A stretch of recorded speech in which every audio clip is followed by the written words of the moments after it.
Akashvani eight 90। नमस्कार साथियों, Madhav Sao. Radio कोई तकनीकी संदूक नहीं, अपितु जीवंत व प्रगतिशील सूचना और एवं मनोरंजन के खजाने का भंडार है। इंटरनेट के बढ़ते प्रसार तथा वक्त बदलने के साथ साथ लोगों के संचार व मनोरंजन के साधन में भी बदलाव हुआ है, मगर आज तक जो चीज़ नहीं बदली वह रेडियो के प्रसारण और एक ट्रांजिस्टर के माध्यम से आती आवाज़ के जरिए घंटों चिपके रहने की वह बेकरारी। आज के दौर में भले ही इंटरनेट का स्तर व प्रसार काफ़ी बढ़ गया है, लेकिन कई घरों से वह पारंपरिक रेडियो के बजने की आवाज़ आज भी सुनाई देती है।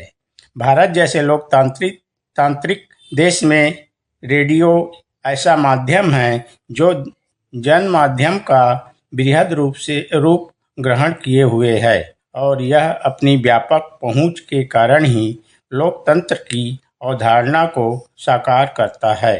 समाज का सबसे अंतिम व्यक्ति भी इसके द्वारा उच्चारित शब्दों को सुनकर अपनी अभिव्यक्ति की स्वतंत्रता की अनुभूति करता है। और अभिव्यक्ति की स्वतंत्रता न केवल लोगों की व्यक्तित्व के विकास के लिए आवश्यक है, बल्कि राष्ट्र के विकास के लिए भी अनिवार्य है। कहा भी गया है कि आवाज़ का जादू सर चढ़कर बोलता है और उसके इस जादू का उपयोग सामाजिक व राष्ट्रीय उत्थान के लिए किया जाना उचित ही है, जो रेडियो के प्रासंगिकता को भविष्य में भी बनाए रखेगा।